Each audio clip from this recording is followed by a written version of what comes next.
Jagatita Yaca Iti Dharma.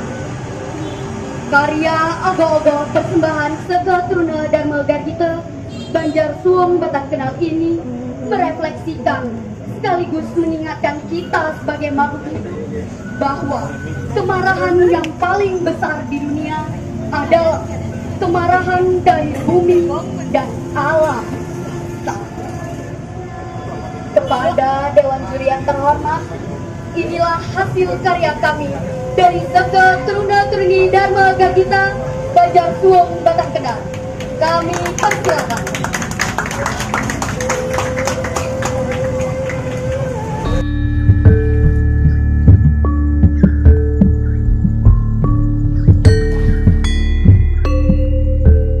Mohon waktunya kepada juri yang terhormat untuk memberikan waktunya kepada konseptor kami untuk menjelaskan bagaimana konsep ogoh-ogoh kami. Baik, untuk konseptor kami persilakan.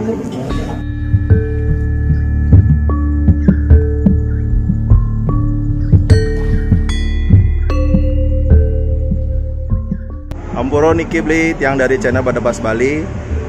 Jagi metaken indik karya ogoh-ogoh ring Banjar Suwung Batang Kendal, Desa Sesetan, Denpasar Selatan. Bisa dibantu untuk perkenalkan dirinya, beli? Baik, sebelumnya terima kasih untuk Badabas Bali untuk meliput ogoh-ogoh kami di sini, Sega Truna Dharma Gargita Banjar Suwung Batang Kendal. Di sini saya sebagai konseptor dan penggagas, nama saya sendiri Iwayan Pase Ristawan. Memang orang lokal sini, dan di sini saya bersama adik-adik STT. Tentunya di sini saya memberikan tema ogoh-ogohnya mengangkat isu sosial, mengangkat isu tentang alam dengan judul ogoh-ogohnya di sini adalah Amur Kaning Pertiwi, atau bahasa Indonesianya adalah Kemarahan Bumi, di mana dari judul ogoh-ogoh itu kita memikirkan konsep apa yang korelasi dari konsep tersebut yang pas atau masuk akal, terutama di dalam penggarapan penggarapan dari suatu proses berkesenian itu. Contoh misalnya zaman sekarang kita menggunakan teknik mesin, apa yang berhubungan dengan alam tersebut dengan teknik mesin, apa yang berhubungan dengan karakter-karakter itu dengan bahan. Nah, jadi di sini pertama di sini kami menekankan pertama setelah ide atau judul itu kami menekankan yang nama konsep bahan. Konsep bahan yang kita buat di sini menggunakan bahan limbah. Hampir tidak 100% tapi hampir 70% lah limbahnya di sini adalah limbah organik yang namanya kardus. Jadi kita mudah sekali mendapatkan kardus bekas. Jadi limbah domestik atau limbah sekitar Banjar ini kita dapatkan sangat mudah.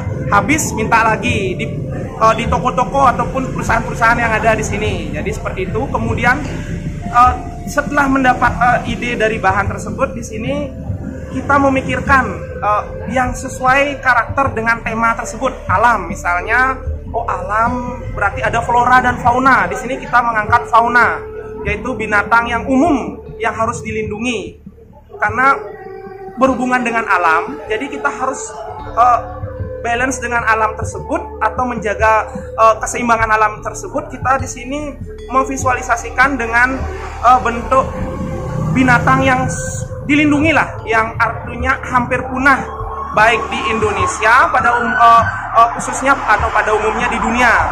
Kalau di Indonesia di sini kita mengambil penokohan yaitu figur dari macan, kemudian orangutan, kemudian makhluk imajinatif. Jadinya makhluk imajinatif yang bebas kita ekspresikan, yang menyerupai bentuk badak yang dicirikan dengan bentuk culanya tersebut. Kemudian setelah kita memikirkan memikirkan si karakter tersebut, baru proses penggarapan, proses pembuatannya, apa langkah-langkah yang akan kita lakukan dengan si bahan kardus ini. Kemudian setelah kita menentukan bahan kardus ini, kita kerumitannya adalah ternyata kita temukan ketika membuat plastisnya. Karena di sini jujur kita tidak menggunakan clay ataupun sekarang istilah kalau orang seni bilang itu bahan adonan siap pakai. Jadi kerumitan kita tidak menggunakan clay, tidak menggunakan plester. Jadi bagaimana merangkai menginstalasi si kardus tersebut menjadi bentuk karakter yang kita inginkan tadi, seperti contohnya macan. Nah, jadi tantangannya di sana adalah bentuk plastis dari binatang, dia mempunyai bentuk plastis, sedangkan kardus yang kita dapatkan itu bentuknya kaku, jadi box semua. Jadi di sana tantangan kita. Nah, jadi seperti itu. Kemudian itu karakter yang di atas. Setelah lanjut lama kita proses hampir pembuatan si kardus tersebut, kita lanjut kepada konsep yang di bawahnya yang berhubungan masih dengan alam, yaitu bagaimana kita tidak bisa menghindari bahwa adanya bencana alam tersebut. Kapanpun, dimanapun bisa terjadi itu. Itu kita merefleksikan kepada seluruh manusia, bencana alam itu ada. Kalau di Bali itu terkenal gempa bumi. Gempa bumi itu identik dengan makhluk mitologi, itu yang kita pikirkan di sini, makhluk mitologi yang namanya Bedawang Nale. Itu kita ambil, copot figur tersebut, kita masukkan ke karakter ogoh-ogoh di sini, kita combine dengan bagian atas yang berupa fauna tadi. Yang di bawahnya itu kita sudah memfokuskan yang namanya si Bedawang Nalo yang berhubungan dengan gempa bumi. Nah, jadi kemudian kita matching dengan si nanti penggarap mesin atau mekaniknya, bagaimana hubungan biar mencirikan gempa bumi lah, simbol visualisasi gempa bumi, walaupun tidak percis sekali, tapi kita buat dia naik turun. Artinya si Bedawang Nalo itu kita buat tertutup. Kalau dari segi seni, dia akan kita sembunyikan di dalam box atau panggung tersebut, kemudian menyimpulkan dia gempa bumi, panggung tersebut akan terbuka. Nah, itu saja sih untuk dari segi dari konsep pembuatan, dari prosesnya. Karena di sini kita menekankan proses sekali, dimana kita tadi seperti awal kita berusaha meminimalisir bahan-bahan konvensional yang sudah ada. Itu saja sih, berusaha meminimalisir. Contoh cat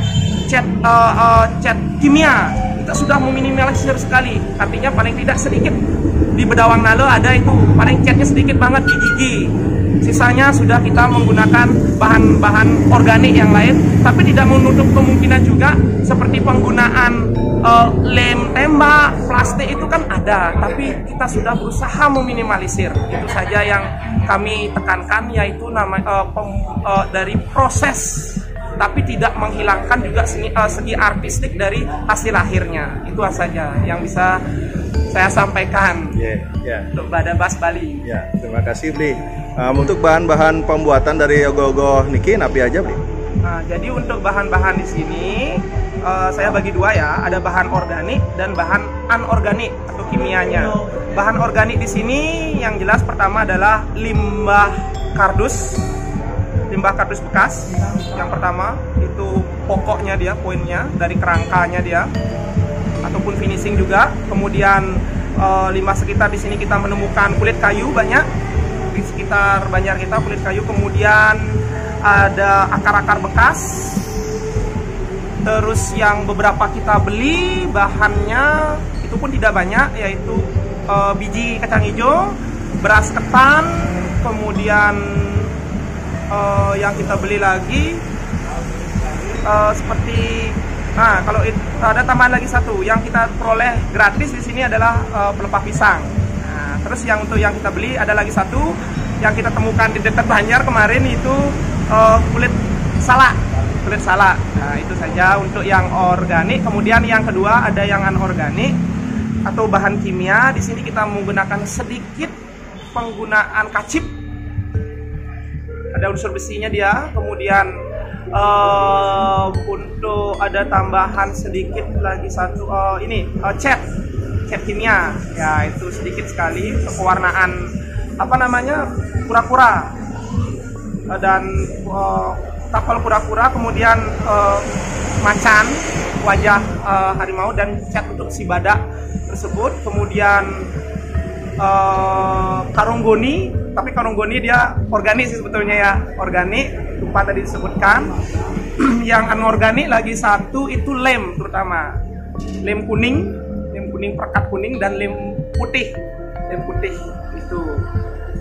itu saja sih, dan beberapa tambahan yang lainnya yang kita minimalisir untuk pembelian ataupun penggunaan yang anorganik sebetulnya. Ya, itu saja. Siap. Terima kasih, Bi.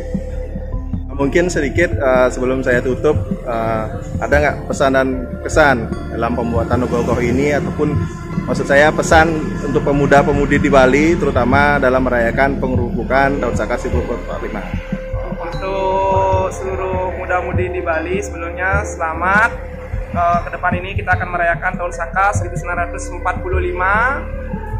Mudah-mudahan dari merayakan tahun ini seni Bali bisa tetap ajak dan tidak mengurangi esensi makna penyepian tersebut.